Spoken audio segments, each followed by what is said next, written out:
ஆமென். ஆண்டவராகிய இயேசு கிறிஸ்துவின் நாமத்தினாலே ஆராதனைக்கு வந்த அனைவரையும் நான் வாழ்த்தி வரவேற்கிறேன். இந்த வேளையிலும் தேவன் தாமே எங்களோடு பேசுவாராக. வார்த்தை மூலமாக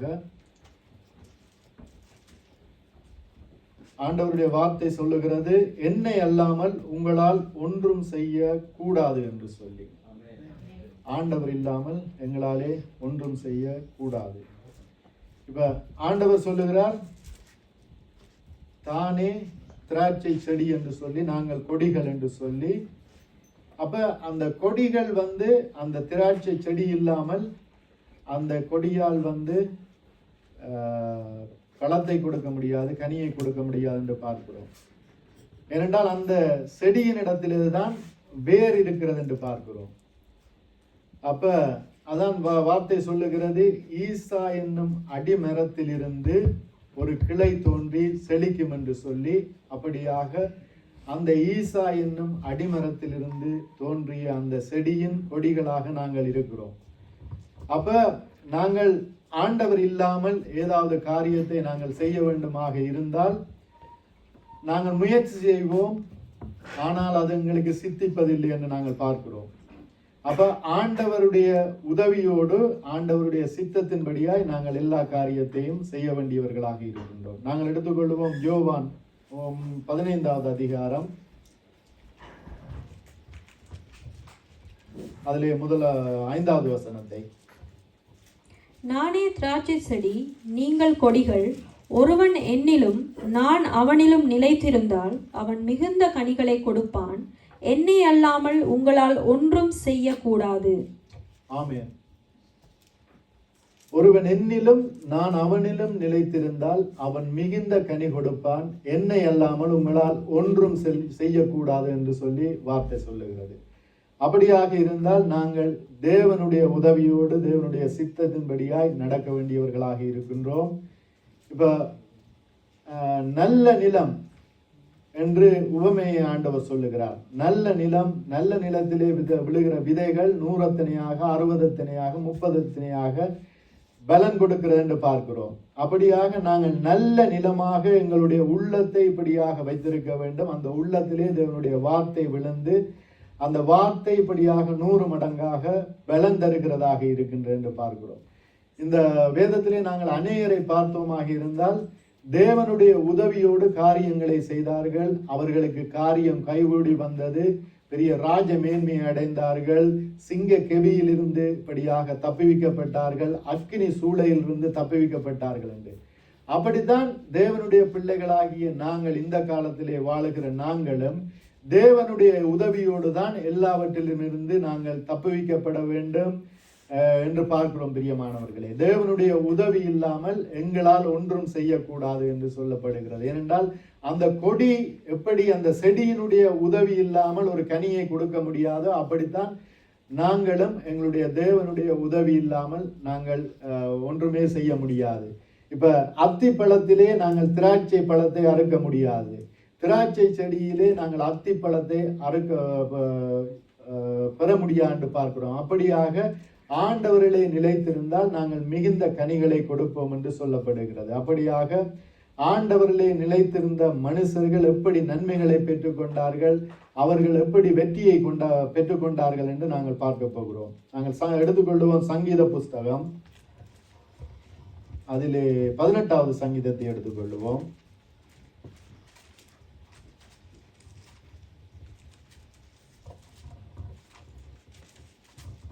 பதினெட்டாவது சங்கீதத்திலே 29வது வசனத்தை வாசிப்போம். உம்மாலே நான் ஒரு சேனைக்குள் பாய்ந்து போவேன், என் தேவனாலே ஒரு மதிலை தாண்டுவேன். ஆமென். தாவீது சொல்லுகிறார், உம்மாலே நான் ஒரு சேனைக்குள் பாய்ந்து போவேன், என் தேவனாலே ஒரு மதிலை தாண்டுவேன் என்று சொல்லி. தாவீது அவராலே தான் சேனைக்குள்ளே பாய்ந்து போனார் என்று பார்க்கிறோம். அவராலே ஒரு மதிலை தாண்டினார் என்று பார்க்கிறோம். அவர் அந்த நன்மைகளை பெற்றதன் நிமித்தம் அவர் மரண பரியந்தம் அந்த வார்த்தையின்படியே நடந்து தேவனிடத்திலே வெற்றியை பெற்றுக் கொண்டார் என்று பார்க்கிறோம். தாவீதுக்கு வந்த சோதனைகள், வேதனைகள், இக்கட்டுகள் நாங்கள் பார்த்தோமாக இருந்தால் அநேகமாக இருந்து என்று பார்க்கிறோம். அந்த வேளையிலே தாவீது தேவனை நம்பி வாழ்ந்து ஜெயத்தை பெற்றுக்கொண்டார் என்று பார்க்கிறோம். தாவீது சொல்லுகிறார் இப்படியாக, நான் என் வில்லை நம்பேன் என்று சொல்லி. அப்படி எங்களுடைய அந்த சுயத்தை நாங்கள் நம்பாதபடிக்கு தேவனிடத்திலே நாங்கள் நம்பிக்கை வைப்போமாக இருந்தால், தேவன் இந்த தாவீதை எப்படியாக எல்லா இடுக்கணுக்கும் நீங்களாக்கி ரட்சித்தாரோ அதுபோல எங்களை அவர் ரட்சிக்க வல்லவராயிருக்கிறார் என்று பார்க்கிறோம். பிரியமானவர்களே, அதிலே சங்கீத புத்தகன் 44வது அதிகாரத்தை எடுத்துக்கொள்வோம். 44வது அதிகாரம்.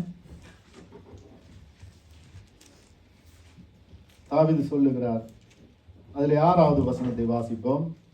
என் வில்லை நான் நம்பேன், என் பட்டயம் என்னை ரட்சிப்பதில்லை. ஆமென். என் வில்லை நான் நம்பேன், என் பட்டயம் என்னை ரட்சிப்பதில்லை என்று. அப்ப தாவீதினிடத்திலே வில் இல்லையா, பட்டயம் இல்லையா? தாவீது ஒரு யுத்த வீரனாக இருந்தார்.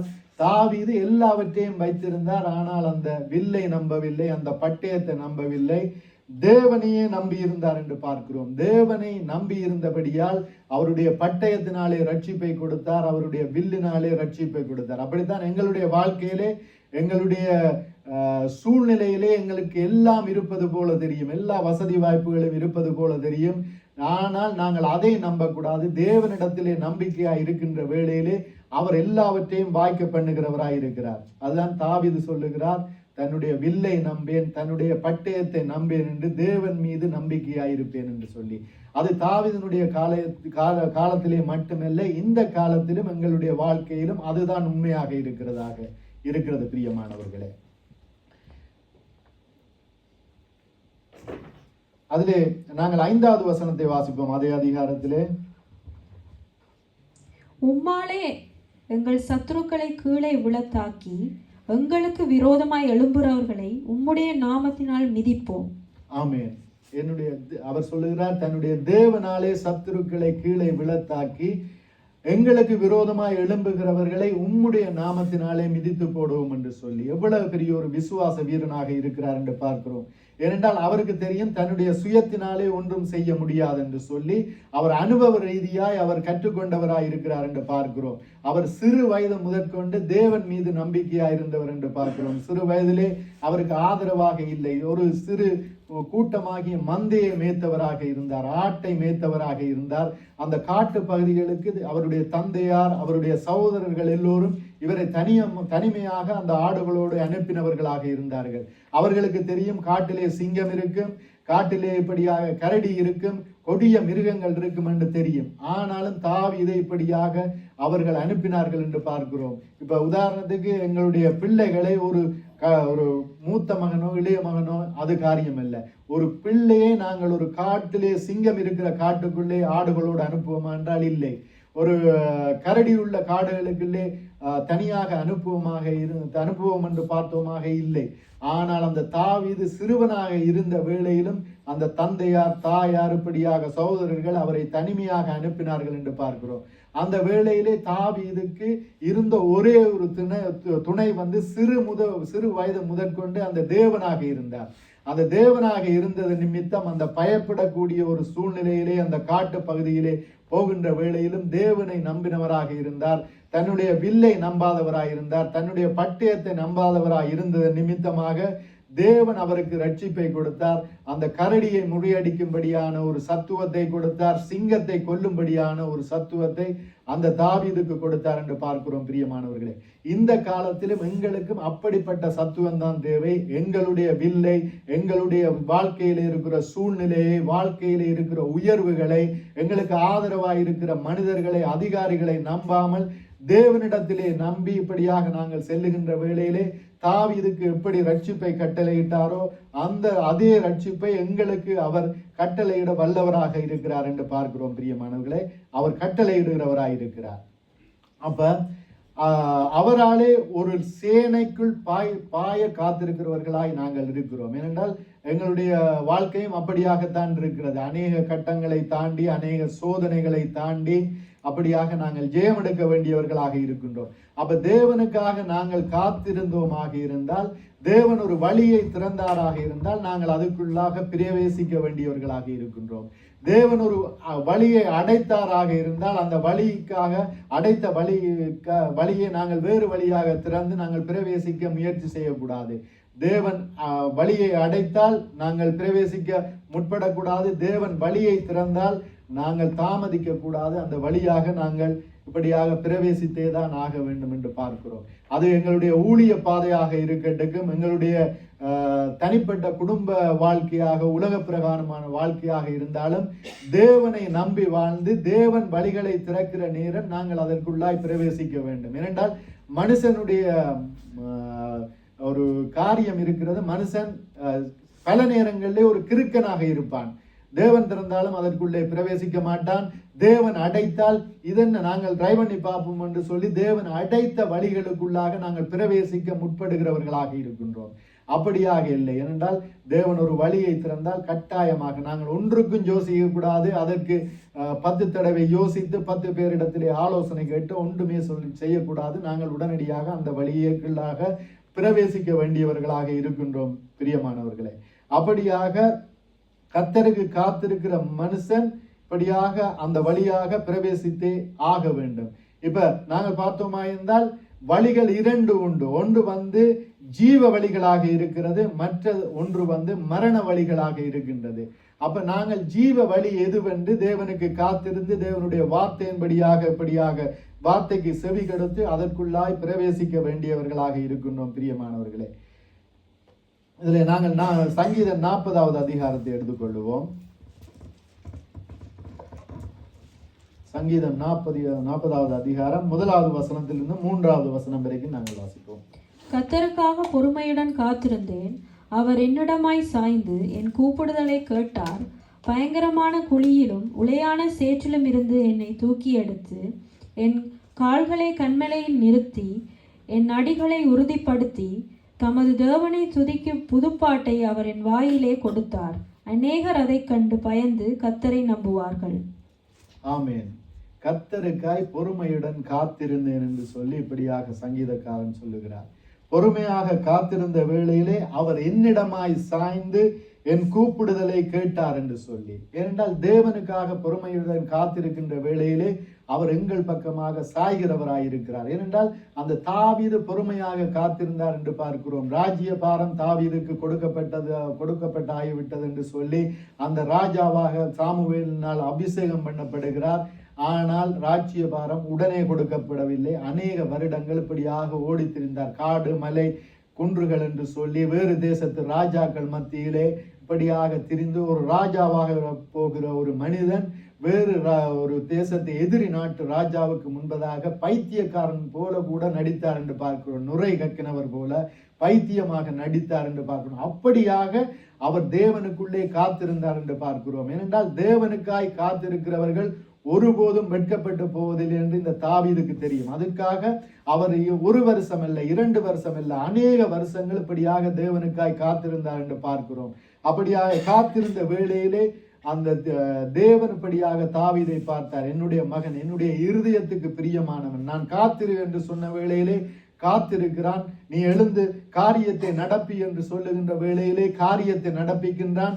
வழிகளை திறந்த வேளையிலே அந்த வழியாலே பிரவேசிக்கின்றான். வழியை அடைத்த வேளையிலே அவன் காத்திருக்கிறான் என்று சொல்லி தேவன் பார்க்கிறார். எல்லா விதத்திலும் தாவீது தன்னுடைய இருதயத்துக்கு பிரியமாய் இருக்கிறான் என்று சொல்லி அப்படியாக தேவன் தாவீதின் பக்கமாக சாய்ந்தார். தாவீதின் கூப்பிடுதலுக்கு தாவீதின் பக்கமாக சாய்ந்துபடியாக செவி கொடுத்து கேட்கிறார். இப்பொழுது எங்களுக்கு பிள்ளைகள் இருப்பார்கள், எங்களுக்கு வேண்டியவர்கள் இருப்பார்கள். அவர்கள் ஏதாவது சொன்னால் ஓகே கரியில சொல்லுங்க, அப்படியா ஓகே.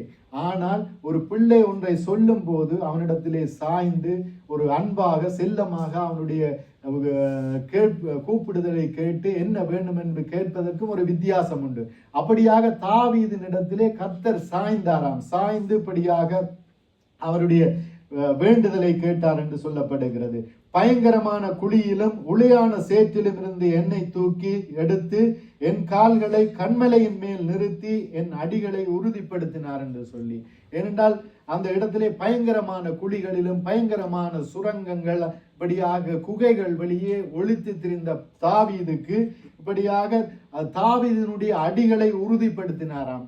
தாவீதினுடைய அடிகளை உறுதிப்படுத்தி அப்படியாக கண்மலையின் மேல் நிறுத்தினார் என்று பார்க்கிறோம். அப்படி எங்களையும் அவர் நிறுத்த வல்லவராயிருக்கிறார். தாவீதை போல நாங்கள் இப்படியாக தேவனுக்கு செவி கொடுத்து தேவன் சொல்லுகிற பிரகாரமாக நாங்கள் நடந்து இப்படியாக நாங்கள் எங்களுடைய வழிகளை காத்து கொள்ளுகிற நேரம் எங்களுடைய வழிகளையும் தேவன் ஆசீர்வதிக்கிறவராயிருக்கிறார். ஏனென்றால் இந்த வேதம் ஒருபோதும் பொய் சொல்லுவதில்லை. இந்த வேதத்தின்படி நடந்து தேவன் சொல்லுகிறபடி கேட்டுபடியாக நடக்கிற மனுஷர்களுடைய வாழ்க்கையிலே அப்படித்தான் நடக்கிறது என்று பார்க்கிறோம் பிரியமானவர்களே. இதை நான் வெறுமனையே நான் இந்த இடத்திலே இப்படியாக வாசித்து வந்து பேசவில்லை. நான் கண்ட சாட்சிகள், என்னுடைய வாழ்க்கையிலே பெற்ற சாட்சிகள், தேவ மனிதர்களுடைய வாழ்க்கையிலே பெற்ற சாட்சிகளை வைத்துத்தான் இப்படியாக நான் இந்த இடத்திலே பேசுகிறேன் என்று பார்க்கிறேன். இந்த என்னுடைய இருதயத்தை நான் பேசுகிற என்னுடைய இருதயத்தை தேவனும் ஆராய்ந்து பார்க்கிறவராய் இருக்கிறார் என்று பார்க்கிறோம். அப்படியாக இப்ப எங்களுடைய வாழ்க்கையிலே இப்ப தேவன் வந்து எங்களோடு இடைப்படுகிறார். அப்படியாக இருக்கின்ற வேளையிலே எங்களுடைய வாழ்க்கையிலும் ஒரு மாற்றம் தேவை. இப்பொழுது நாங்கள் உலகத்திலே இருந்தவர்களாக இருக்கின்றோம், முன்பே ஏதோ ஒரு வழிபாட்டிலே இருந்தவர்களாக இருக்கின்றோம், ஏதோ ஒரு வடிவிலே நாங்கள் எண்ணத்துக்காக எல்லாம் வாழ்ந்தவர்களாக இருக்கின்றோம். இப்பொழுது அப்படி அல்ல. தேவனுக்காக வாழ வேண்டும், தேவனுடைய சித்தம் செய்ய வேண்டும், ஆண்டவருடைய சாயலாக நாங்கள் மறுரூபமாக வேண்டும் என்கின்ற அந்த எண்ணத்தோடு இந்த சபைக்கு வருகிறோம். அந்த எண்ணத்தோடு வரும்படியாகத்தான் தேவனும் விரும்புகிறார் என்று பார்க்கிறோம். நாங்கள் இப்ப முன்பு நடந்தது போல எங்களால் நடக்க முடியாது. முன்பு நாங்கள் எங்களை ஒரு வித்தியாசமாக வளர்த்து கொண்டிருப்போம். ஏனென்றால் எங்களுடைய கெட்டப்பை காட்டும்படியாய், எங்களுடைய தோற்றத்தை காட்டும்படியாய் நெஞ்ச நிமித்து நடத்திருப்போம். அநேக காரியங்களை நாங்கள் இப்படியாக செய்திருப்போம். அப்படியாக செய்தவர்கள் ஆண்டவருக்குள்ளே வந்ததற்கு பின்பு நாங்கள் எங்களுடைய வாழ்க்கையிலே ஒரு மாற்றம் வேண்டும். ஏனென்றால் ஒரு சாதாரணமான ஒரு முறையிலே நான் சொல்லுகிறேன். எங்களை பார்க்க வருகிறார்கள், அநேக காலத்துக்கு முன்பு பார்த்தவர்கள் வருகிறார்கள் என்று வந்தால் அவர்கள் பார்த்து விட்டு, நீ முந்தி மாதிரி இல்லை, இப்ப மாறிட்ட, நாங்கள் சேர்ச்சுக்கு போறோம் இல்லாட்டிக்கு ஆண்டவரை ஏற்றுக்கொண்டோம் என்று சொல்ல தேவையில்லை. எங்களை ஒரு இடத்திலே திடீரென்று பார்த்த உடனே அவர்கள் பார்த்து விட்டு, ஆனா நீ முந்தின ஆள் இல்லை, ஆனா இப்ப உன்னில மாற்றம் இருக்கு, நல்ல வித்தியாசமா இருக்குது அப்படி என்று அவர்கள் சாட்சி சொல்லுவார்கள். தேவனை குறித்து நாங்கள் சொல்வதற்கு முன்பே எங்களை குறித்து சாட்சி சொல்லுவார்கள். அதுதான் தேவனுடைய சமூகத்திலே முக்கியமாக இருக்கிற என்று பார்க்கிறோம் பிரியமானவர்களே. அதே சமயம் அவன் முந்தி எப்படி இருந்தானோ அப்படித்தான் இப்பவும் இருக்கிறான் என்று ஆண்டவருக்குள்ளே வந்த பிள்ளைகளை குறித்து சாட்சி சொன்னார்களாக இருந்தால் அது பிழையான சாட்சியாக இருக்கிறது. வேதத்தின்படி அது தவறாக இருக்கிற என்று பார்க்கிறோம் பிரியமானவர்களே. அப்ப என்னுடைய வாழ்க்கையில நடந்தது, நான் ரட்சிக்கப்பட்டு விழுந்தெலும்பி எல்லாம் நடந்திருக்கிறேன். ஆனால் ஆண்டவருடைய கிருபையை பெற்றுக்கொண்டேன். அந்த விழுந்து எழும்பி நடந்த வேளையிலெல்லாம் தேவனுடைய கட்டளைகளை இப்படியாக கற்றுக்கொண்டேன், பிரமாணங்களை கற்றுக்கொண்டேன் என்று பார்க்கிறோம் பிரியமானவர்களே. அப்ப நான் ஆண்டவருக்குள்ளே வந்து விட்டேன். ஒரு அந்த காலத்திலே சர்ச்சுக்கு போய் ஒரு 5-6 வருஷத்துக்கு பிறகு நினைக்கிறேன், ஒரு 3-4 வருஷத்துக்கு பிறகு ஒருவர் என்னோட வேறு தேசத்திலே இருந்தவர் வருகிறார். வந்து சொல்லுகிறார், நீ முந்தி பார்த்த ஆள் மாதிரி இல்லை, இப்ப சின்னனா வந்துட்டேன். அப்ப எனக்கு என்ன சின்னனா வந்துட்டேன் இல்லை, முந்தி உண்ட உடம்பெல்லாம் பெருசா இருந்து இப்ப சின்னனா வந்துட்டேன். அப்ப இப்ப நீ ஓப்பனா சொல்றேன், ஆண்டவர் பார்த்து கொண்டிருக்கிறார். நான் சொல்றது பொய்யா உண்மையா என்னன்னு ஆண்டவர் பார்க்கிறார். இந்த இடத்திலே நான் சொல்வது நலமாக பட்டது நிமித்தமாக அதை சொல்லுகிறேன். அப்ப அவர் சொன்னார், நீ சின்னன் ஆயிட்ட அப்படின்ட்டு. நான் சொன்னேன், அப்படியாண்டு. அப்ப நீ முந்தி போற மாதிரி ஃபிட்னஸ்களுக்கு அது இதுகளுக்கு எல்லாம் போற இல்லையாண்ட. நான் சீச்சி ஆண்டவருக்குள்ள வந்துட்டு அதெல்லாம் விட்டுட்டேன். அது ஒரு பிழையான நோக்கத்துக்காக அதற்கெல்லாம் போனோம். எங்களோட உடம்பை காட்ட வேண்டும், எங்களை மற்றவர்கள் பார்க்க வேண்டும் என்று சொல்லி நாங்கள் அதற்காக போனோம். அதெல்லாம் நிப்பாட்டி விட்டேன். அதுக்கு போகல, அதுதான் இந்த உடம்பெல்லாம் இப்ப சின்னன் மாதிரி இருக்கு, ஒரு வித்தியாசமா இருக்குது என்று சொல்லி. ஏனென்றால் நான் ஒரு காலத்திலே வீடியோவில் என்ற உறவினர்களும் பார்ப்பார்கள், தெரிந்தவர்களும் பார்ப்பார்கள், பிரச்சனை இல்லை, அவர்களுக்கு தெரியும் உண்மை என்று. நான் ஒரு காலத்திலே ஒரு இளம் வயதிலே 22-23 வயது காலத்திலே சாண்டோ செய்யறதுக்கு கற்றுக்கொண்டவன். என்ன இதெண்டா, இந்த நெஞ்சுக்கு மேலால பெரிய வாகனத்தை ஏற்றுவதற்கு, கிட்டத்தட்ட லொரி மாதிரி ஒரு வாகனத்தை ஏற்றுவதற்கு பயிற்சி எடுத்து அதற்குரிய பயிற்சி எல்லாம் முடித்து விட்டு சுவிஸ் தேசத்திலே ஒரு விளையாட்டு போட்டி ஒன்று நடக்கும். அதிலே அந்த வாகனத்தை ஏற்றுவதற்கு எல்லாமே தயாராக இருந்தது. அந்த இயக்கம் மாவீர கரும்புலிகள் விளையாடு தினத்திலே ஏற்றுவதற்கு எல்லாம் பிராக்டிஸ். இப்போ அதுக்கு நான் எந்த நெஞ்சில பலகை வைத்து ஒரு 10 பேருக்கிட்ட ஏறி கொஞ்சம் கொஞ்சம் பேர் ஏறி பிறகு 10-12 பேர் எனக்கு மேலே எந்த நெஞ்சுக்கு மேலே படுக்க விட்டு ஏறி நிற்பார்கள். அந்த ஒரு கணக்குக்கு பிறகு என்னை பழக்கினவர் சொன்னார், இனிமேல் வாகனம் ஏற்றுவதற்கு சரி என்று சொல்லி. அப்போ எல்லாம் சரி என்று போட்டியும் ஆரம்பிக்க இருந்தது. ஆனால் சுவிஸ்லே அதற்கு அவர்கள் வந்து சொன்னார்கள், அங்கத்தைய சட்டத்திட்டத்தின்படி வாகனம் ஏற்றுவதாக இருந்தால் ஒரு ஆம்புலன்ஸ் வந்து பக்கத்தில் இருக்க வேண்டும், டாக்டர் வந்த பக்கத்தில் நிற்க வேண்டும், ஃபயர் சர்வீஸ் என்று நிறைய காரியங்கள் பக்கத்திலே வந்து நின்றால்தான் நீங்கள் அந்த வாகனத்தை ஏற்றெல்லாம் அனுமதி அதற்கு தருவோம். அது நிமித்தமாக அது எடுப்பதற்கு காலம் காணாது, அதுக்கு நிறைய வேலைகள் பார்க்க வேண்டும் என்று. அப்படியாக இருந்த வேளையிலே அந்த காரியம் அதோடு நிறுத்தப்பட்டு விட்டது. அப்படியாக இருந்த என்னை பார்த்தவர் சில ஒரு 4-5 வருடத்துக்கு பிறகு அவர் சொல்லுகிறார், நீ சின்னனா மாறிவிட்டாண்டு. அப்ப ஆண்டவர் யோசுவா ஒரு பாட்டை டான்ஸ் ஆடுவார், சின்ன மனுஷனுக்குள்ளே பெரிய ஆண்டவர் வந்தா பெரிய பெரிய காரியங்கள் நடக்கும். நாங்க பெருசோ சின்ன இல்லை, ஆண்டவருக்குள்ளே சின்னவனாக இருந்தால் ஆண்டவர் அற்புதங்களை நடப்பிக்கிற தேவனாக இருக்கிறார். நாங்கள் இந்த உலக பிரகாரமாக நாங்கள் பார்த்து அந்த உலக காரியங்களிலே நாங்கள் முயற்சி செய்யக்கூடாது பார்க்கிறோம் பிரியமானவர்களே. ஏனென்றால் ஆண்டவருக்குள்ளே இருக்கின்ற வேளையிலே ஆண்டவர் ஆரோக்கியத்தை, பலத்தை, சுகத்தை, அற்புதத்தை தருகிறவராயிருக்கிறார். என்றால் ஆண்டவரை நம்பி வாழுகின்ற அந்த மனிதனுக்கு, ஏன்னா தாவீதும் அப்படித்தான் இருந்தார். தாவீதை பார்த்தோமா இருந்தால் கோலியாத்து படியாக எதிர்த்து வந்து நிற்கிறார். கோலியாத்தை எதிர்த்து வந்து நின்ற வேளையிலே கோலியாத்தை போராடக்கூடிய ஒரு உடல்வாகு தாவீதினிடத்திலே இல்லை. ஒரு சிறுவனாக இருக்கிறார், யுத்தத்திலே பழக்கம் இல்லாதவராய் இருக்கிறார். ஆனால் அந்த தாவீது இந்த தேவனிடத்திலே நம்பிக்கை வைத்துப்படி இருந்தபடியால் அந்த தாவீதை கொண்டு கோலியாத்தை முறியடித்தார் என்று பார்க்கிறோம். பல பலவான்களை முறியடித்தார் என்று பார்க்கிறோம். அந்த பெரிய பெரிய யுத்தங்களிலே தாவீது ஒரு யுத்தத்திலே பழக்கம் இல்லாத ஒரு மனிதனை கொண்டு பெரிய ராஜாக்களை முறியடித்தார் என்று பார்க்கிறோம் பிரியமானவர்களே. அப்படித்தான் எங்களுடைய வாழ்க்கையில நாங்கள் அற்புதங்களை பெற்றுக்கொள்ள வேண்டுமாக இருந்தால் நாங்கள் உலகத்திலே இருந்தது போல எங்களுடைய வாழ்க்கை இருக்கக்கூடாது. உலகத்திலே இருந்த நடையுடைய பாவனை போல எங்களுடைய வாழ்க்கை இருக்கக்கூடாது. எங்களை பார்க்கிறவர்கள் இப்படியாக சொல்ல வேண்டும், இவன் தேவனுடைய பிள்ளை, இவனிடத்திலே ஒரு வித்தியாசம் இருக்குது என்று சொல்ல வேண்டும் பிரியமானவர்களே. அப்படியாக நாங்கள் எங்களுடைய முன்பிருந்த வாழ்க்கைக்கும் பிறகு இருந்த வாழ்க்கைக்கும் அநேக வித்தியாசங்கள் இருக்க வேண்டும் என்று பார்க்கிறோம் பிரியமானவர்களே. நான் இன்னும் ஒரு காரியத்தை சொல்லுகிறேன். நான் முன்பே பெருமைக்கு சொல்லவில்லை, இது இந்த இடத்திலே சொன்னால் நல்லது என்று சொல்லி. ஏன்னா ஆண்டவர் பார்க்கிறார் இந்த காரியம் பெருமைக்கா பெருமை இல்லாமல் சொல்லுகிறேனா என்பதை ஆண்டவர் பார்ப்பார். ஏன்னா முன்பு நான் முடி வளர்த்து குடும்பி கட்டி தோடெல்லாம் குத்தி சும்மா பார்க்கறதுக்கு பெரிய ஒரு இது மாதிரி தான் நிற்பேன். அது பெருமைக்கு இல்லை, அசிங்கம், ஒரு அசிங்கமான காரியம். ஏனென்றால் அந்த நோக்கங்கள் வேறு காரியமாக இருக்கிற பாவமான காரியங்களுக்காக அப்படியாக எல்லாவற்றையும் ஒரு கெட்டப்பை உண்டாக்கி கொண்டோம். உலகத்திலே இருக்கைக்கு ஒரு கெட்டப்புகளை உண்டாக்கி கொண்டோம். ஆனால் ஆண்டவருக்குள்ளே வருகின்ற வேளையிலே ஆண்டவர் சொல்லுகிறார், தன்னுடைய சாயலாக எங்களை மாறும்படியாக. ஆண்டவராகிய இயேசு கிறிஸ்து இந்த பூமியிலே இருந்த வேளையிலே அவருடைய சாயல் எப்படிப்பட்டதாக இருந்தது என்று பார்த்தோமா இருந்தால் அவர் ஒரு இரக்க குணமுள்ளவராக இருந்தார்.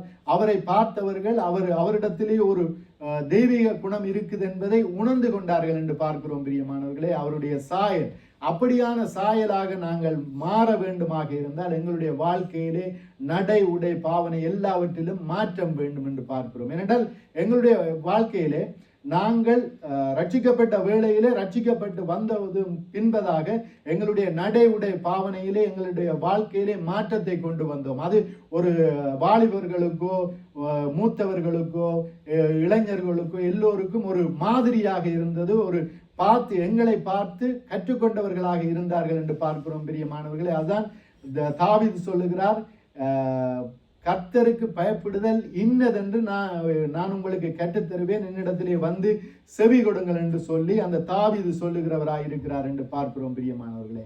எங்களை தாழ்த்தினால் மரளை இருளின் பள்ளத்தாக்கிலே நடந்தாலும் நாங்கள் பொல்லாப்புக்கு பயப்பட மாட்டோம் என்று பார்க்கிறோம் பிரியமானவர்களே. எப்படியாக எங்களை தாழ்த்தினால் நாங்கள் மரண இருளின் பள்ளத்தாக்கிலே நடந்தாலும் பொல்லாப்புக்கு பயப்பட மாட்டோம் என்று பார்க்கிறோம். தேவனுக்கு முன்பதாக எங்களை உயர்த்தினோமாக இருந்தால், நாங்கள் தேவனுக்கு செவி கொடுக்காமல் வாழ்ந்தோமாக இருந்தால், தேவனுடைய வார்த்தை சொல்லுகிறது, பகலிலே பட்ட பகலிலே இடறுவது போல, இப்படி இரவிலே இடறுவது போல பட்ட பகலிலே இடறி விடுவார்கள் என்று சொல்லி இப்படியாக வார்த்தை சொல்லுகிறது. அப்படியாக நாங்கள் இருக்கின்ற வேளையிலே தேவனுக்கு இப்படியாக நாங்கள் கீழ்ப்படிந்தவர்களாக கர்த்தரை நம்பி நாங்கள் வாழுகின்ற வேளையிலே தேவரீர் எங்களுடைய விளக்கை ஏற்றுகிறவராயிருக்கிறார். நாங்கள் எடுத்துக்கொள்வோம் சங்கீதம் 18வது அதிகாரம், அதிலே 28வது வசனத்தை வாசிப்போம். தேவரீர் என் விளக்கை ஏற்றுவீர், என் தேவனாகிய கர்த்தர் என் இருளை வெளிச்சமாக்குவார்.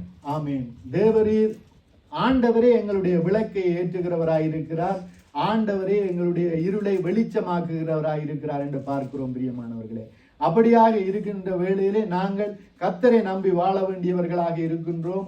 தேவனை நம்பி எங்களுடைய வாழ்க்கையிலே மாற்றங்களை ஏற்படுத்த வேண்டியவர்களாக இருக்கின்றோம் என்று பார்க்கிறோம். நாங்கள் ஒரு உதாரண புருஷர்களாக, உதாரணமுள்ள ஒரு குடும்பஸ்தர்களாக, உதாரணமுள்ள வாலிபர்களாக, பிள்ளைகளாக இருக்கின்ற வேளையிலே அப்படியாக எங்களுடைய விளக்கை அவர் ஏற்றுகிறவராயிருக்கிறார் என்று பார்க்கிறோம். அடுத்த வசனத்தை நாங்கள் வாசிப்போம்.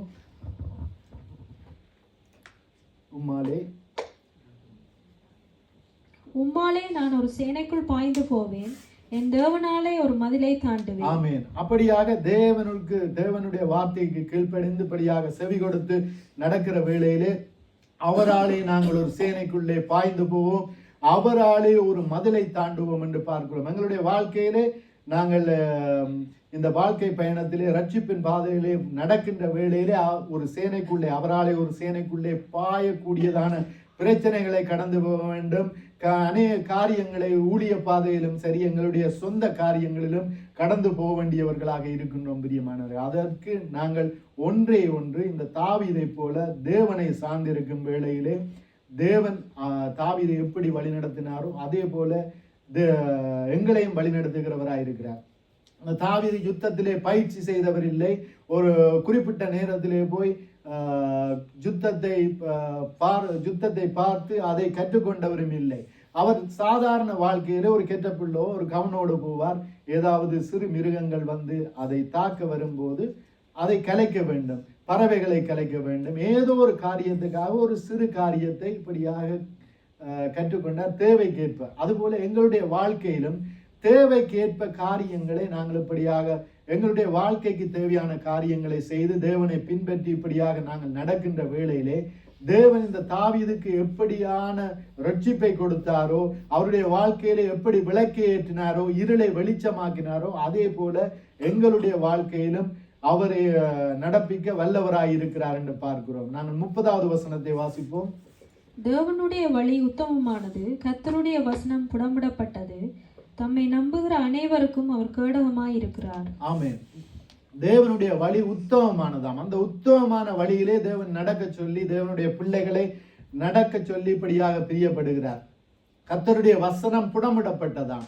புடமிடப்பட்ட அந்த வசனத்தின்படியாக நாங்கள் நடந்து எங்களை தேவனிடத்திலே புடமிட ஒப்பு கொடுத்து இப்படியாக நடக்கின்ற வேளையிலே தேவன் தம்முடைய சாயலாக மாற்றுவார். இப்போ ஒரு தங்கத்தை புடமிடுகிறவர் அந்த தங்கத்துக்குரிய சாயலாக மாற்றி ஒரு அழகான வடிவமாக்கி இப்படியாக அழகுபடுத்தி பார்க்கிறார். அந்த தங்கத்துக்கு முதல் இருந்த விலையை விட அந்த புடமிட்டு அழகுபடுத்தினதுக்கு பின்பதாக அதனுடைய விலை பெரியதாக இருக்கிறது. அப்படித்தான் எங்களையும் தேவனிடத்திலே புடமிட கொடுத்தால்தான், தேவனிடத்திலே எங்களை விட்டு கொடுத்து எங்களுடைய பழைய காரியங்களை விட்டு கொடுத்து இப்படியாக தேவன் விரும்புகிறபடி நாங்கள் நடக்கின்ற வேளையிலே அவர் புடமிட்டு தம்முடைய சாயலாக எங்களை மாற்றுகிறவராயிருக்கிறார். அப்படி அவருடைய சாயலாக நாங்கள் மாறுவோமாக இருந்தால் அவர் எங்களுக்கு கேடகமாயிருக்கிறார். எந்த ஒரு பிரச்சனையும் அணுகுவதில்லை, எந்த ஒரு தீங்கும் அணுகுவதில்லை. நாங்கள் போகின்ற வழிகளை இப்படியாக அகலமாக்குகிறவராய் எங்களுடைய அடியை உறுதிப்படுத்துகிறவராய் இருக்கிறார் பிரியமானவர்கள். அது தாவீதினுடைய காலத்திலே நடந்தது, அப்படி எல்லாம் இல்லை. எங்களுடைய காலத்திலே நடக்கிறது, எங்களுடைய வாழ்க்கையிலே நடக்கிறது. தேவனை அறிந்த நபர்களுடைய வாழ்க்கையில் நடந்தது. தேவனை நோக்கி அமர்ந்திருந்தவர்களுடைய பரிசுத்தவான்களுடைய வாழ்க்கையில இப்பொழுது நடந்து கொண்டிருக்கிறேன் என்று பார்க்கிறோம் பிரியமானவர்களே. அப்படியாக தேவனுடைய வழியிலே நாங்கள் நடந்து இப்படியாக தேவனுடைய சித்தத்தின்படியாக இப்படியாக நடக்கின்ற வேளையிலே தேவன் எங்களையும் அதன்படியாக தாவீதை எப்படி உயர்த்தினாரோ அதே போல எங்களை உயர்த்த வல்லவராயிருக்கிறார் என்று பார்க்கிறோம். நாங்கள் 31வது வசனத்தை வாசிப்போம். கர்த்தரை அல்லாமல் தேவன் யார்? நம்முடைய தேவனை அன்றி கண்மலையும் யார்? ஆமேன். கர்த்தரை அல்லாமல் தேவன் யார்? நம்முடைய தேவனை அன்றி கண்மலை யார்? இந்த உலகத்திலே வேறு ஒருவரும் இல்லை. இப்ப உதாரணத்துக்கு இந்த உலகத்திலே பெரிய ராஜாக்கள் இருக்கிறார்கள், ஜனாதிபதி இருக்கிறார். இந்த நாட்டு ராஜா தனிப்பட்ட ரீதியிலே எங்களிடத்திலே வந்து கிறிஸ்டினி நான் சொல்லுகிறபடி நட, நான் உனக்கு எல்லாமே தருவேன் என்றால் நான் உடனடியா மாறிடுவேன். ஏனென்றால் இல்ல இப்ப மாறிடாது. ஏனென்றால் ஆண்டவர் அறிஞ்சிட்டார். நோமல் ஒரு உலகத்து மனிதனாக இருந்தால் அந்த ராஜா வந்து நான் சொல்றபடி நடந்தா எல்லாம் தருவேன்னா நான் சொல்ல கேட்டு இருப்பேன். ஏனென்றால் அவர் கோடி கோடியா தருவார், லட்சமா தருவார், கார் தருவார், வீடு தருவார். ஆனால் அந்த ராஜாவிலும் மேலானவர் ஆண்டவராகிய இயேசு கிறிஸ்து. அவர் எங்களுக்கு நன்மைகளை வழங்காதிரார் என்று வேதம் சொல்லுகிறது. அவர் சொல்லுகிறார் தன்னுடைய வார்த்தைகளின் கேட்டு இப்படியாக நடவண்டு. நம்முடைய கர்த்தரை அல்லாமல் தேவன் யார்? நம்முடைய தேவனை அன்றி கண்மலை யார்? அவருக்கு செவி கொடுக்க வேண்டியதுதான். இந்த உலகத்து ராஜாக்கள் சொன்னால் எப்படி செவி கொடுப்போமோ அதை விட இது அதிகமான கனத்தை தருகிறதாக இருக்கிறது பிரியமானவர்களே. ஏன்னா இந்த பூமியிலே எல்லாம் நிலையற்றது. ஆனால் அந்த பரம கானானை நோக்கி நாங்கள் காத்திருக்கிறோம். பரம கானானிலே எங்களுக்கு வரப்போகிற ஆசீர்வாதங்கள் பெரிதென்று பார்க்கிறோம். அதான் ஆபிரகாமை குறித்து சொல்லுகிறார். அந்த மேன்மையை நினைத்து இந்த உலகத்து காரியங்களை ஒரு ஒரு ஒரு பொருளாக எண்ணாமல் அந்த ஆபிரகாம் நடந்தாராம். ஏனென்றால் ஆபிரகாமுக்கு அதை குறித்ததான எண்ணம் இருந்தது, அதை குறித்ததான ஒரு நோக்கம் இருந்தது என்று பார்க்கிறோம் பிரியமானவர்களே. அந்த பூமியை விட அந்த கானான் தேசம் மிக பெரிய ஒரு மகிமையான தேசமாக இருக்கிறது. நாங்கள் வாசிப்போம் 32வது வசனம். என்னை பலத்தால் இடைக்கட்டி என் வழியை செவ்வைப்படுத்துகிறவர் தேவனே. ஆமென். அப்ப எங்களை பலத்தால் இடைக்கட்டி வழியை செவ்வைப்படுத்துகிறவர் யாராம்? தேவன் ஒருவரே. ஏனென்றால் அந்த ஆசீர்வாதத்தை பெற்ற அந்த தாவீது சொல்லுகிறார், தாவீதினுடைய மனைவி பிள்ளைகளை இப்படியாக எதிரி பிடித்து கொண்டு போய்விட்டார். இப்படியாக தாவீதுக்கு பலத்த நெருக்கம் வருகிறது, என்ன செய்வது என்று சொல்லி அந்த சூழ்நிலையிலும் அப்படியாக மற்றவர்கள் கல்லறிய வந்து நிற்கின்ற வேளையிலும் இனி எனக்கு ஒன்றும் தேவையில்லை, இந்த ராஜ்யம் என்னென்று கிடைக்க போவதோ தெரியவில்லை, பிள்ளைகளை மனைவியை என்னோடு இருந்தவர்களை எல்லாம் இப்படியாக கடத்தி கொண்டு போய்விட்டார்களே என்று தாவீது சோர்ந்து போகவில்லை. இப்படியாக என்னை பலத்தால் இடைக்கட்டி வழியை செய்வப்படுத்துகிறவர் தேவனை என்று சொல்லி தேவனை நோக்கி இப்படியாக பார்த்தார். தாவீது எல்லா இக்கட்டுகளிலிருந்து விடுவித்த தேவனாக இருந்தார். இந்த சங்கீதத்தை தாவீது எழுதின ஒரு சூழ்நிலை வந்து தேவன் எல்லா சத்துருக்களில் நின்று தாவீதை விலக்கின போது எழுதப்பட்ட சங்கீதம் என்று இந்த வேதம் சொல்லுகிறது பிரியமானவர்களே. அப்படியாக தாவீதை போல மனிதர்களை தான் இப்பொழுதும் தேவன் விரும்புகிறார், அவருடைய இருதயத்துக்கு பிரியமானவர்கள் என்று. அது வேறு காலம், இது வேறு காலம் இல்லை, எல்லாம் ஒரே காலம்தான். தேவன் எப்பொழுதுமே அப்படிப்பட்ட இருதயத்தை தான் இப்படியாக விரும்புகிறவராக இருக்கிறார் என்று பார்க்கிறோம். நாங்கள் வாசிப்போம் 33வது அதிகாரம் 33வது வசனம், அதே அதிகாரம். அவர் என் கால்களை மான்களுடைய கால்களை போலாக்கி என்னுடைய உயர்தலங்களிலே என்னை நிறுத்துகிறார். ஆமென். அப்ப இதுல சொல்லப்படுகிறது என்னுடைய உயர்தலங்களிலே அவர் என்னை நிறுத்துகிறார் என்று சொல்லி. அப்ப எங்க ரட்சிக்கப்பட்ட ஒவ்வொருவருக்கும் ஆண்டவர் ஒரு உயர் தலத்தை வைத்திருக்கிறார். ஆனால் அந்த இடத்திலே அவர் கொண்டு போய் சும்மா நிறுத்துவதில்லை. தாவீதை அவருடைய உயர் தலத்திலே எப்பொழுது நிறுத்தினார் என்றால் அநேக காரியங்கள் நடந்து அநேக சோதனைகள் வந்த வேளையிலும் தாவீது தேவனை நோக்கி அமர்ந்திருந்த வேளையிலே, தாவீது தேவனுக்காய் காத்திருந்த வேளையிலே, நாசியில உள்ள மனுஷரை நம்புவதை பார்க்கலாம் கர்த்தர் பேரில் பற்றுதலாய் இருப்பதே நலம் என்று சொல்லி இப்படியாக தாவீது நின்ற வேளையிலே தான் தாவீதை தேவன் தாவீதினுடைய உயர் தலங்களிலே நிறுத்தினார் என்று பார்க்கிறோம். எதுக்கும் வாசிப்போம், அப்படியே எழுதப்பட்டிருக்கு. அவர் அல்ல அதே வசனம் தான். அவர் ஓகே 32 என்னை பலத்தால் இடைக்கட்டி 32வது வசனம். என்னை பலத்தால் இடைக்கட்டி வழியை செவிப்படுத்துகிறார். அடுத்த வசனம் சாரி. அவர் என் கால்களை மான்களுடைய கால்களை போலாக்கி என் உயர்தலங்களில் என்னை நிறுத்துகிறார். வேறொருவருடைய உயர்தலங்களிலே அவர் நிறுத்தவில்லை. இல்லாவிட்டால் ஒரு அந்நிய காரியமான உயர்தலங்களிலே நிறுத்தவில்லை. அவருக்காக ஒரு உயர்தலத்தை ஏற்படுத்தி வைத்திருந்தார். தாவீது கீழ்ப்படிந்து தாவீதுடைய தேவனுடைய சொல்லை கேட்டு நடந்த வேளையிலே அவருடைய உயர்தலத்திலே நிறுத்தினார். அப்படித்தான் எங்கள் ஒவ்வொருவருக்கும் ஒரு உயர்தலத்தை தேவன் நியமித்து வைத்திருக்கிறார். அந்த உயர்தலத்திலே நிறுத்த வேண்டிய ஒரு காலத்தை அவர் நியமித்து வைத்திருக்கிறார். ஆனால் அதற்கு கீழ்ப்படியாமல் போவதெல்லாம் எங்களுடைய தெரிவிலே தேவன் வைத்திருக்கிறார். அப்படியாக நாங்கள் தேவன் வைத்த அந்த காரியத்தை, தேவன் விரும்புகிற காரியத்தை நாங்கள் தெரிவு செய்தோமாக இருந்தால் படிப்படியாக எங்களுடைய வாழ்க்கையிலே முன்னேற்றம் பெறும். எங்களுடைய உயர்தலத்திலே அவர் கொண்டே எங்களை இப்படியாக நிறுத்துகிறவராயிருக்கிறார், எங்களுடைய அடிகளை உறுதிப்படுத்துகிறவராயிருக்கிறார் என்று பார்க்கிறோம். ஆனால் இந்த வாழ்க்கையிலே நாங்கள் நடந்து செல்லுகின்ற வேளையிலே அநேக போராட்டங்கள் வரும். ஏனென்றால் உலகத்திலே உபத்திரவம் உண்டு, ஆனாலும் திடன் கொள்ளுங்கள், நான் இந்த உலகத்தை ஜெயித்தேன் என்று சொல்லி எங்களுக்கு கற்றுத்தந்த தேவனாக இருக்கிறார். அவரின் சும்மா சொல்லிவிட்டு அவர் போகவில்லை. அவரே இந்த பூமியில இறங்கி வந்தார், மனுஷனாக பிறந்தார். எங்களுக்கு என்னென்ன சோதனைகள் வருமோ அத்தனை சோதனைகளில் நடந்து இந்த உலகத்தை ஜெயித்தவராயிருக்கிறார். அவர் தான் சொல்லுகிறார், இந்த உலகத்திலே உபத்திரவம் உண்டு, ஆனாலும் திடங்கொள்ளுங்கள், நான் இந்த உலகத்தை ஜெயித்தேன் என்று. ஏனென்றால் இந்த உலகத்திலே வருகிற உபத்திரவங்கள், பாடுகள் எல்லாம் எங்களை யுத்தத்துக்கு பழக்குவிக்கிறதாக இருக்கிறது. அந்த யுத்தத்துக்கு பழக்குவிக்கிறதாக இருக்கிறது. தாவீதுனுடைய வாழ்க்கையிலும் வந்த சோதனைகள், வேதனைகள், பாடுகள், தப்பி ஓடியது, அந்த ராஜாக்கு முன்பதாக நடித்ததெல்லாம் அந்த யுத்தத்துக்கு பழக்குவிக்கிற காரியமாக இருந்தது என்று பார்க்கிறோம். அப்படி தாவீது பழகி கொண்டார் என்று பார்க்கிறோம். பிரியமானவர்களை, இதில் சொல்லப்படுகிற 34வது வசனத்தை வாசிப்போம். வெண்கல வில்லும் என் புயங்களால் வளையும்படி என் கைகளை யுத்தத்துக்கு பழக்குவிக்கிறார். ஆமென்.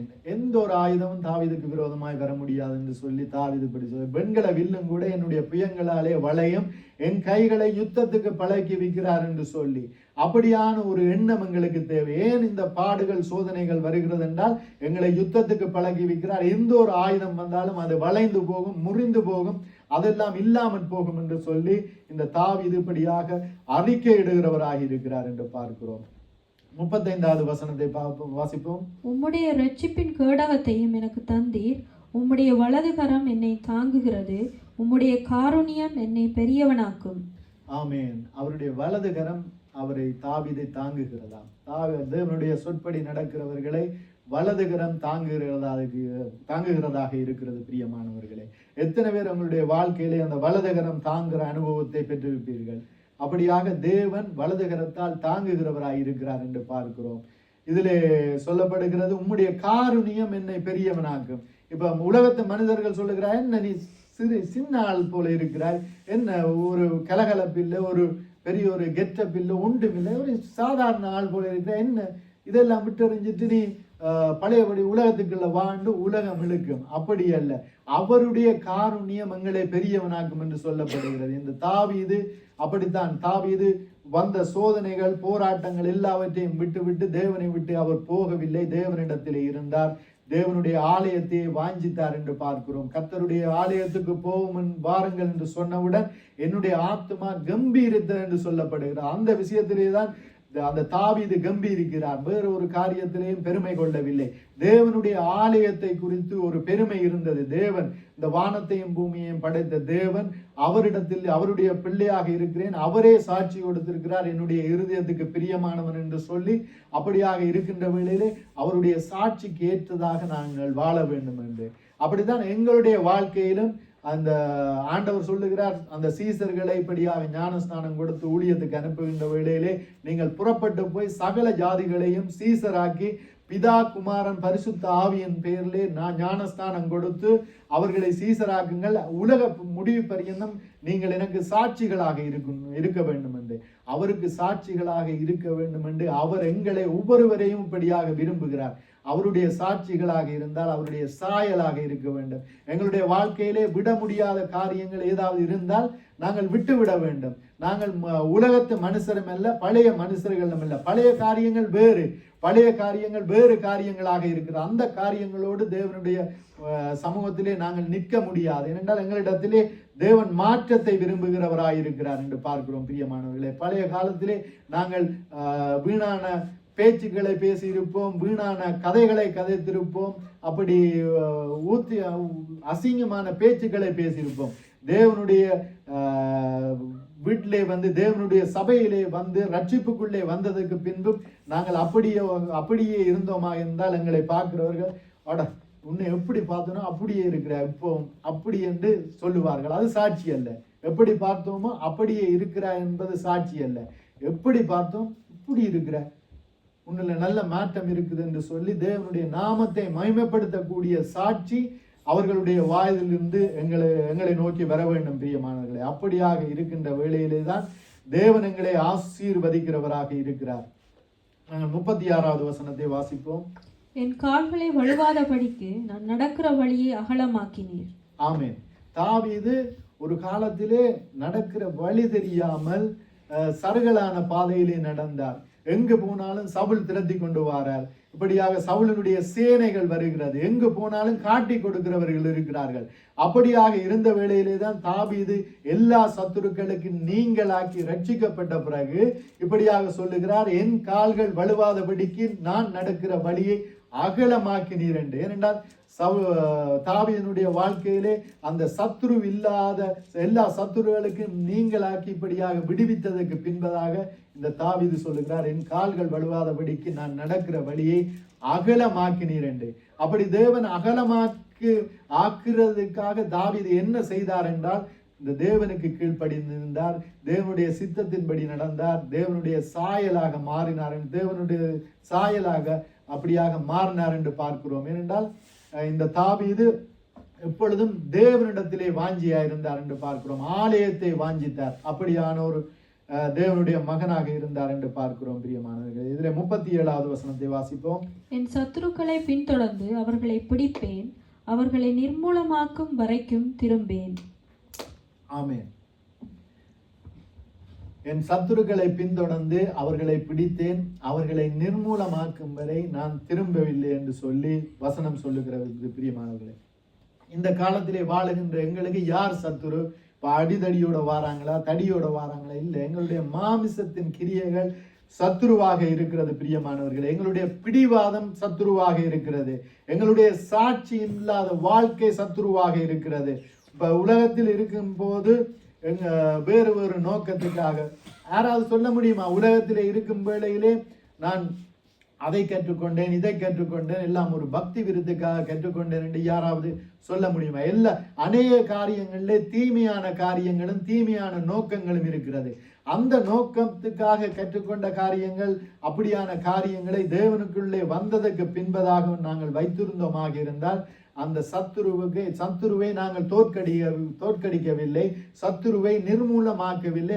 அதை எங்களோட கூட வைத்திருக்கிறோம். சத்துருக்கு பயந்து வைத்திருக்கிறோம்.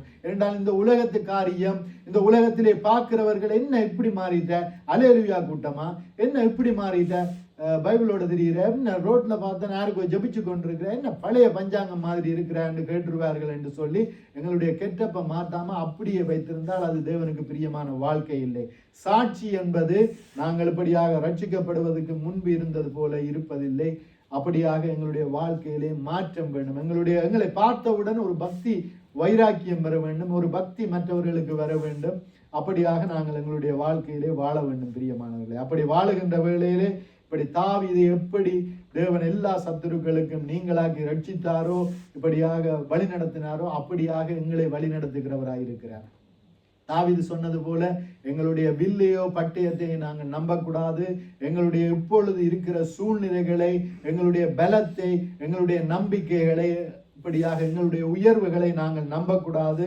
தேவனையே நம்பி வாழுகின்ற வேளையிலே அப்படியாக தாவீது சொன்னது போல நாங்கள் எல்லாவற்றையும் முறியடித்து எல்லாவற்றையும் நிர்மூலமாக்கி தேவனுடைய நாமத்தினாலே இப்படியாக நிர்மூலமாக்கி தேவனுடைய ஆசீர்வாதத்தை எங்களுடைய வாழ்க்கையிலும் பெற்றுக்கொள்ளலாம். எங்களுடைய சந்ததியினுடைய வாழ்க்கையிலும் நாங்கள் பெற்றுக்கொண்டு இப்படியாக வாழுவோம் என்று பார்க்கிறோம். தாவீது சத்துருக்களுக்கு விலகியோடு இப்படியாக அநேக யுத்தங்களை மேற்கொண்டார். தேவனுடைய சொற்படி கேட்டு சாலமோனுடைய காலத்திலே பார்த்தோமாக இருந்தால் அமைதல் உண்டாயிற்று, ஆசீர்வாதம் உண்டாயிற்று என்று பார்க்கிறோம். சாலமோன் எப்படி போனார் என்பது எங்களுக்கு அது ஒரு பேச்சல்ல.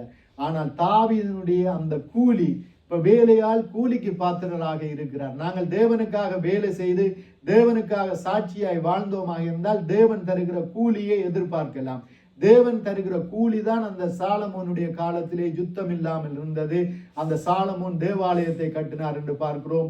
அந்த உலகத்து ராஜாக்கள் தாவீதினுடைய இந்த சாலமோனுடைய மகிமையை காண வந்தார்கள் என்று பார்க்கிறோம். அப்படியாக இந்த உலகத்து மனிதர்கள் தேவனுக்குள்ளே வந்த எங்களுடைய மகிமையை, எங்களுடைய பிள்ளைகளுடைய மகிமையை வருங்காலத்திலே பார்க்க வேண்டுமாக இருந்தால் இந்த தாவீதை போல நாங்கள் நடந்து இப்படியாக ஆசீர்வாதங்களை பெற்றுக்கொள்ள வேண்டும். நாங்கள் எழுந்து இந்த பாடலை நாங்கள் உம்மாலே நான் ஒரு சேனைக்குள் பாய்வேன் என்கிற பாடலை கொஞ்சம் வேகமா படிப்போமா, ஸ்லோவா படிக்காம வேகமா படிப்போம். அப்படி படித்து மீதியான காரியத்துக்குள்ளாய் கடந்து செல்லுவோம். உம்மாலே நான் ஒரு சேனைக்குள் பாய்வேன், மதிலை தாண்டிடுவேன், மதிலை தாண்டிடுவேன். ஐயா ஸ்தோத்திரம், ஏசையா ஸ்தோத்திரம், ஐயா ஸ்தோத்திரம், ஏசையா ஸ்தோத்திரம். பலத்தால் இடை கட்டி வழியை செவ்வையாக்கி, பலத்தால் இடை கட்டி வழியை செவ்வையாக்கி வாழ வைப்பவரே, வாழ வைப்பவரே. ஐயா ஸ்தோத்திரம், ஏசையா ஸ்தோத்திரம், ஐயா ஸ்தோத்திரம், ஏசையா ஸ்தோத்திரம். மான்களை போல உயர அமரச்சே, உயர அமரச்சே. ஐயா ஸ்தோத்திரம், ஏசையா ஸ்தோத்திரம், ஐயா ஸ்தோத்திரம், ஏசையா ஸ்தோத்திரம். வேலைக்கார் இடை கட்டி வழியை செவ்வையாக்கி, வேலைக்கார் இடை கட்டி வழியை செவ்வையாக்கி வாழ வைப்பவரே, வாழ வைப்பவரே. ஐயா ஸ்தோத்திரம், ஏசையா ஸ்தோத்திரம், ஐயா ஸ்தோத்திரம், ஏசையா ஸ்தோத்திரம். நீரே என் கண்மலை, நீரே என் கோட்டை, நீரே என் கண்மலை, நீரே என் கோட்டை, எனது அடைக்கலமே, எனது அடைக்கலமே.